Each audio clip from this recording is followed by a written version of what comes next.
Muy bien. Tenemos acá un algoritmo que de alguna manera, dado 6 datos, este primer dato está asociado a un problema donde tenemos un partido relámpago. Este es el primer partido, el resultado del partido de A con B.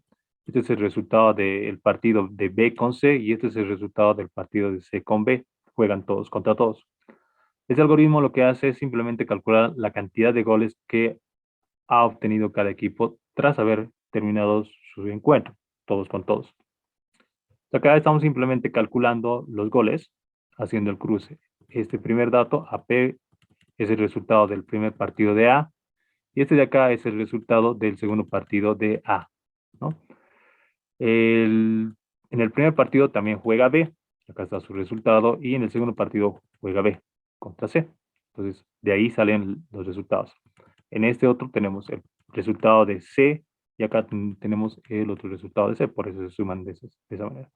Acá, lo único que estamos haciendo es sacar los goles obtenidos, que es simplemente sumar los goles de cada partido que ha jugado cada equipo. Lo que queremos hacer ahora es convertir esto a código fuente. Lo que te menciono, lo primero que tienes que hacer es identificar el ámbito de las variables.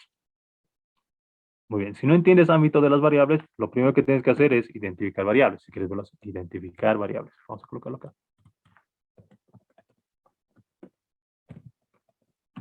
Muy bien, ¿qué es una variable? Bueno, cuando te hablo de identificar variables, me refiero a que tienes que lograr darte cuenta de este diagrama de flujo, cuáles son elementos que representan algo. Por ejemplo, acá no es de loco que yo he puesto AP1. AP1 significa los goles de A para el partido 1. BP1, por ejemplo, significa los goles de B para el partido 1. Acá interpreta partido 1, partido 2 y partido 3 o encuentros. Entonces, en, esta, en este sector donde estoy leyendo datos, he bautizado a la información con un nombre. Ahora acá, yo puedo ocultar esto y seguramente acá, cuando yo vaya introduciendo datos, las variables van a empezar a tomar esa información. Yo puedo ocultar las veces que quiera, ¿sí? Y puedo colocar diferente información, por eso decimos que es variable. Observa que los resultados cambian. Así que estos datos de acá, por lo menos estos que son de entrada, van a ir cambiando. Es una variable, representan algo. Si quieres verlo de manera bien sencilla, variable es un identificador. Aquello que está identificado, el concepto que está identificado por alguna abreviación, eso es una variable. En términos sencillos, ¿no? Para que uno lo pueda entender. En términos teóricos, una variable es algo que representa o identifica algún concepto cuyo valor puede cambiar, ¿no? Es medio cantiflada, si quieres verlo así. Pero si quieres verlo en términos bien sencillos, una variable es simplemente una abreviación, si quieres verlo así. Entonces acá tenemos 6 abreviaciones y si ves que en esta parte, en la parte donde tenemos los bloques en amarillo, puedes ver fácilmente que tenemos también abreviaciones. GA, por ejemplo, es una abreviación de los goles de A y GA está resultando de un pequeño cálculo, por eso estamos utilizando este bloque. Entonces el cálculo hace referencia a que GA va a ser el resultado de sumar AP1 más AP3. Entonces una variable es un identificador que representa un concepto. Entonces lo primero que haces es identificar variables. Acá yo tengo en el problema tres bloques de entrada, donde por cada bloque recibo 2 datos. Esos datos los estoy representando con AP1, BP1, BP2, CP2, CP3, AP3. 6 datos.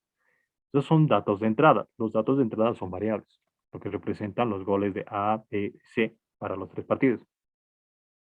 Entonces ahí tendría 6 variables. Acá tengo otras variables, ¿no? Otras 3, GA, GB y GC. En realidad tendría 9 variables.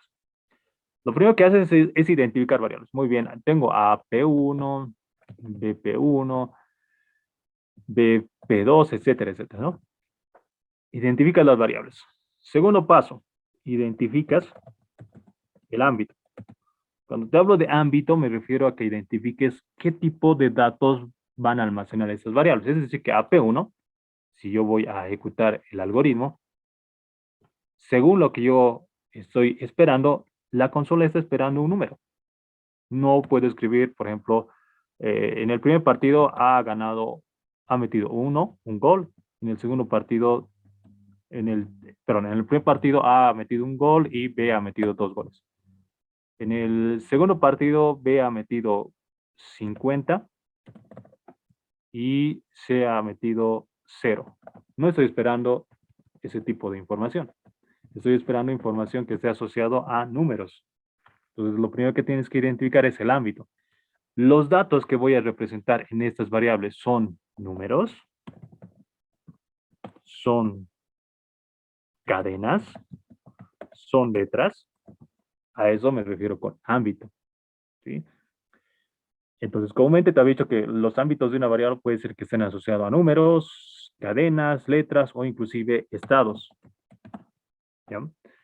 Entonces, lo primero que haces es identificar variables, identificas el ámbito. Una vez que has identificado el ámbito, lo que haces es identificar, bueno, ya en este caso conciso, en C++, identificas el tipo de dato más acorde. ¿Qué quiere decir esto? Muy bien. Pregunta, piensa, ¿cuál sería el tipo de dato para las variables que tengo en el problema? Bueno, quizás la pregunta más adecuada debería ser, ¿cuál es el ámbito? Cuando hablo de ámbito, me estoy refiriendo a un conjunto específico.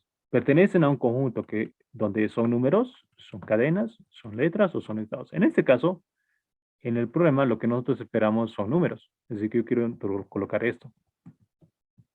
Estoy esperando números. Entonces, todas las variables son números. Ahora, lo siguiente que vamos a hacer es identificar el tipo de dato más acorde. Obviamente esto es en el lenguaje. Algunos lenguajes no son tipificados, quiere decir que no necesitan un identificador de dato. En más, si revisaste el material anterior, existen tipos de datos. Para los valores enteros, ¿sí? Para números enteros, nosotros tenemos, por ejemplo, short e int. Para números flotantes, para números reales, ¿sí? Nosotros tenemos float y doble. Para las cadenas, en C++ manejamos lo que conocemos string. Y para los caracteres, en C++ nosotros manejamos char. Y para los estados, cuando te hablo de estados es prendido o apagado, nosotros manejamos boolean. ¿Ya? Estos son los tipos de datos en C++. Entonces, una vez que tú sabes cuál es el ámbito, muy bien, he dicho números.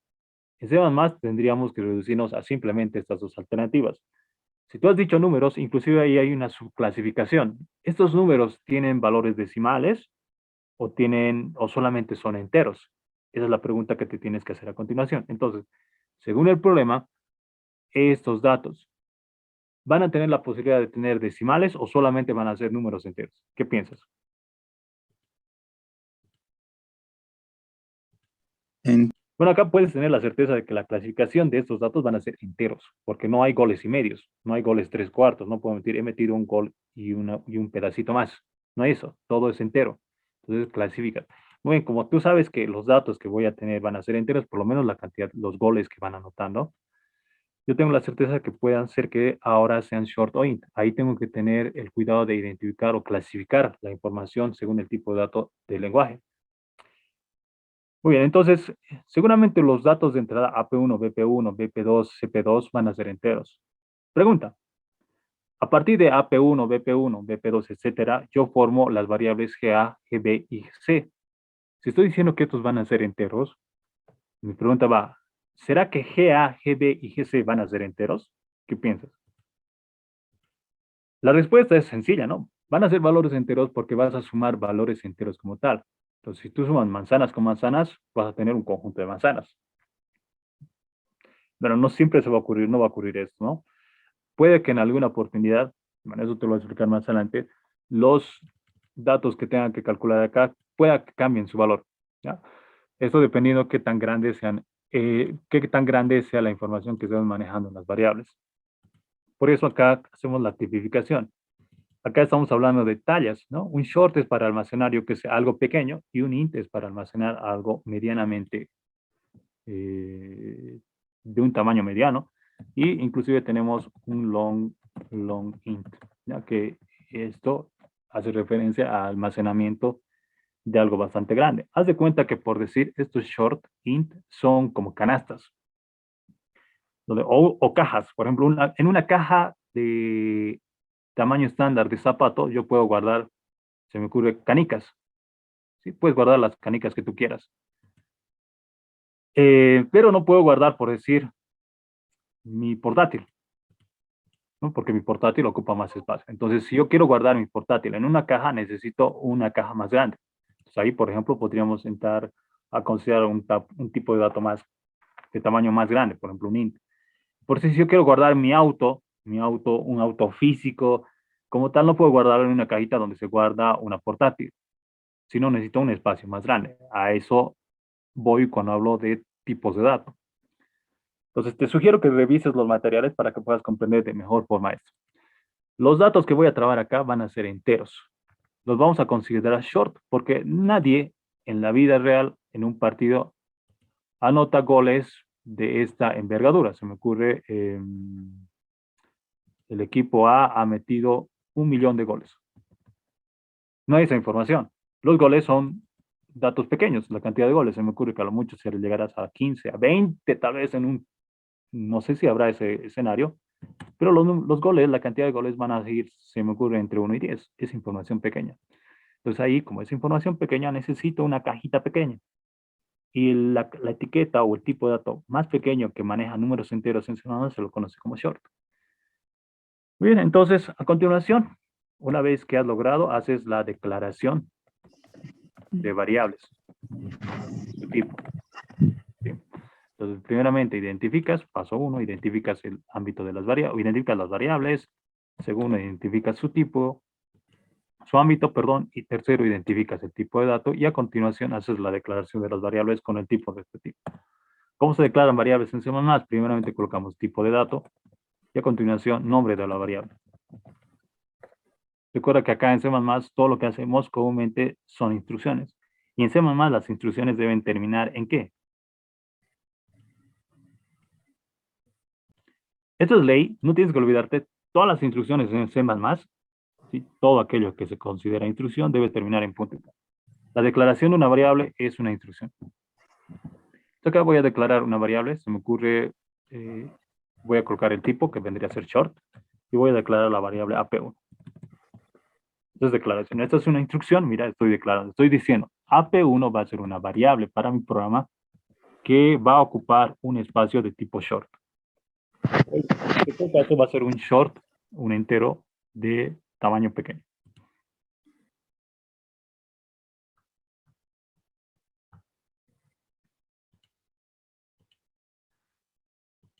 Muy bien. Entonces, yo puedo ir declarando todas las variables. En este caso tengo 9 variables. Voy a declarar short, BP1, BP2, CP2, CP3 y AP3. Una manera de declarar también es simplemente declarar el tipo y a continuación los nombres de las variables. ¿Ya?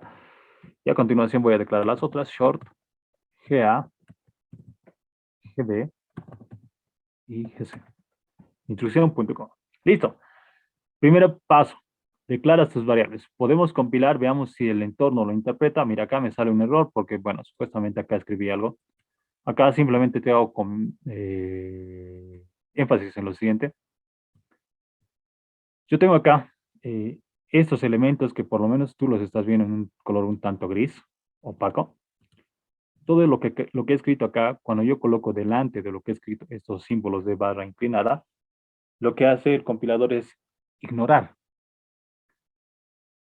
En pocas palabras, lo que he escrito acá se lo conoce como comentario. Esto que he escrito acá solamente es información, es resumen que de alguna manera te puede servir.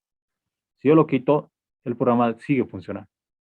Todo lo que está escrito con este símbolo y adelante hay palabras, se lo conoce como comentario en este lenguaje. ¿Ya? Y en muchos lenguajes seguramente también se maneja así. Entonces, los comentarios son cosas que el compilador no tiene que revisar, ¿sí? Que no tiene que, no se preocupa por ver si están bien escritos o no. ¿Sí? Lo que se preocupa sí es esto. Ocupa esto, revisa y ve que esté escrito correctamente. Compilamos y acá me dice compilation finished, que no ha habido ningún error. ¿Ya? Esa parte. Bien, entonces lo primero que te dije es declarar variables. A continuación, lo que vas a hacer es interpretar lo que está escrito en el diagrama de flujo. Tenemos ahí 9 bloques, entonces acá vamos a escribir 9 cosas, seguramente, sin más.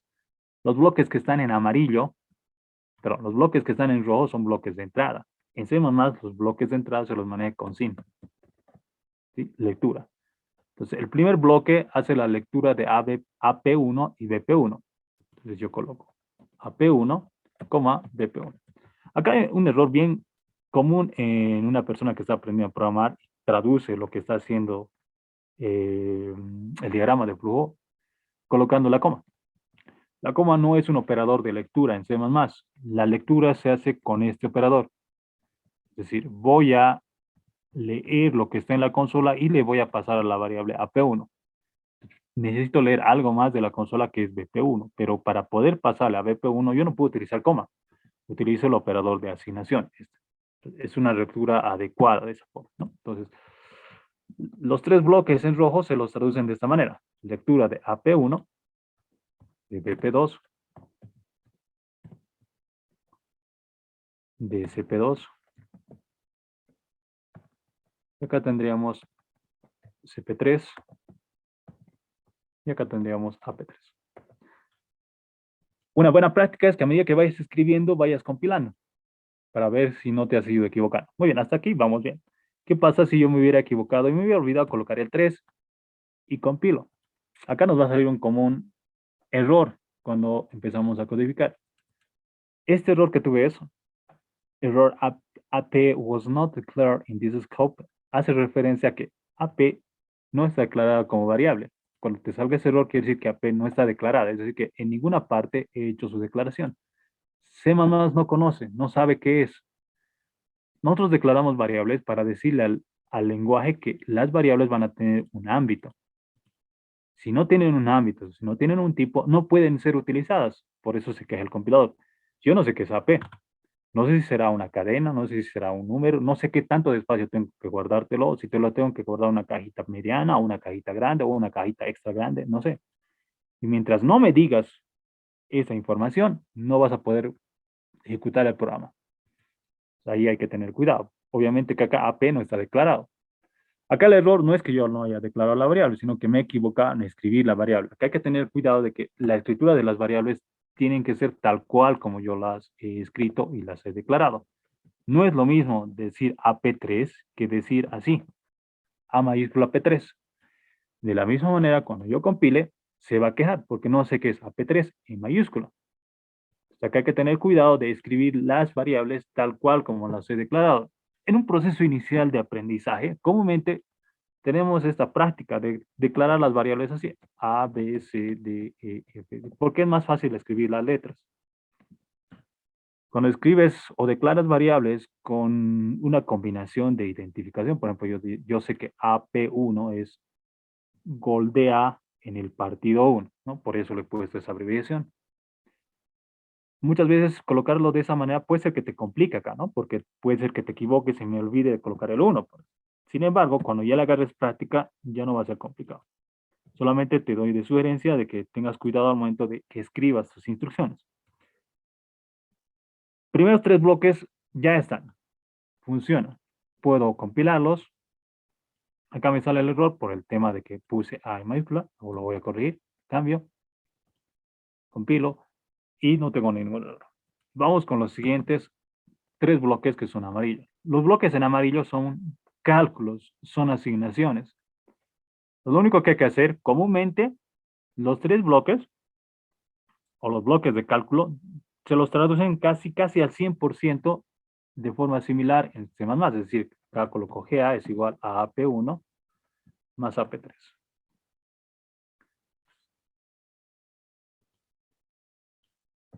Y recuerda, esto es una instrucción. Instrucción termina en punto y coma. Si yo me olvido de colocar el punto y coma y compilo, la fórmula está bien, solo que el error está en que yo no he puesto punto y coma.